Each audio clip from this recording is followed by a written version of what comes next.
Hello, and what is going on today, guys? Tomcat here, and welcome back to another episode of Forza Horizon 3. In this episode, we're going to be driving the Polaris RZR. This is going to be the Rockstar version, or Rockstar Edition. And what we're going to be doing is we're going to be doing a couple of upgrades, then taking it out to the desert and having an absolute blast with it. Now, we only did a couple of upgrades, so I didn't really feel like it was necessary to show you guys the garage sequence, because really all we did was we did a turbo kit, and that's pretty much it. We did a turbo kit and maybe brakes. So we didn't really do that much at all to it.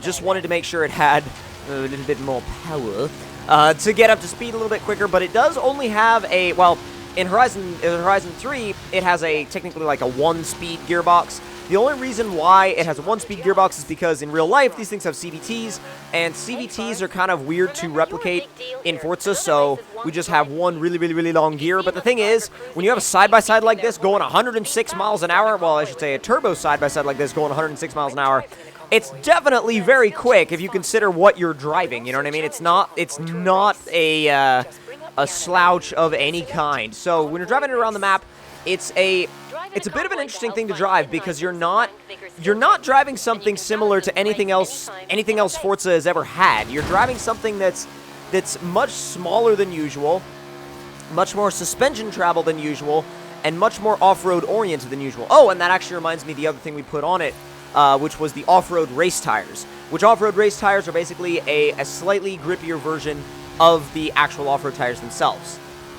So as we get closer and closer to the desert, or as we, I guess, got closer and closer to the desert, I was getting really excited because like, up until this point, I have never driven one of these in Forza Horizon at all. I've never driven it off-road. I've never driven it pretty much at all. So what I wanted to do right off the bat was I wanted to first see how the off-road race tires did in the dirt. And the thing is, you go off-road and you don't lose any speed at all. You're like, it's exactly the same, which that in itself is really cool and really significant. But the thing is, once you start, you know, just tearing across the desert and across the plains, you're like, wow, not only were these tires worth it, but they were like, the thing is, like, it's so much fun to get something like, get in a vehicle like this and just absolutely rip across the desert. It's just so much fun.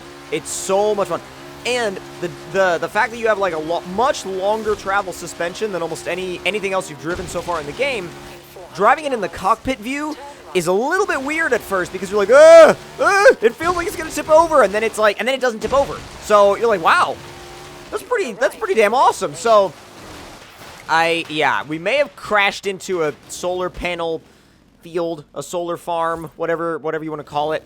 And then there's the convoy of drivatars that we honked at earlier, and I do believe in a minute a certain someone is gonna get stuck in the in the solar panels. So Slap is stuck over there in the solar panels. Good luck, buddy. Good luck, buddy. We'll see you when you get out of there. That's hilarious. But like, if I could tow, if I had the option to tow him out of there, like I don't know, like spin tires or something, I would have towed him out. I would have helped him. But you know what? We have dunes to jump, so we can leave Slap over there. Now, as we get into more of like the more of the areas where we have dune jumps and stuff like that, you realize why this thing is in Forza. You realize why it's in Forza, and you're like, yes, this is why it's here. It's here because of dunes. And honestly, this is the most fun that you're gonna have with the RZR. It's just so much fun out here in the dunes, and you can just launch it and launch it and launch it, and it just absorbs it. It just takes it. It's so much fun. And because of that CVT gearbox with, well, only one gear, in Forza terms anyway, only one gear, you never really have to worry about shifting. You just plant your foot or plant your finger on the Xbox controller trigger, and you're good to go. You just literally just rip across the desert, rip across these jumps in a enormously fun side-by-side until you go end over end, and then save it and land back on your wheels and tires and feel all badass. But I think it's definitely a vehicle that everybody should have in their garage pretty early on. Like, everybody should go and get one of these as early on as they can, because it's going to be so much fun to, especially like in multiplayer, it's going to be so much fun to just rip across the desert in a convoy of RZRs. I know I'm going to be doing it, and I hope you guys get to do it too, because it's super, super fun. But if you guys did enjoy this little tour of the RZR, I loved driving it. I think it's a super, super fun little, super, super fun vehicle. Then don't forget to click that like button. Tell me in the comment section down below what you guys thought of it. And if you're new to the channel, don't forget to subscribe for more. And I will see you guys in the next one. Talk to you guys later, and I hope you guys enjoyed.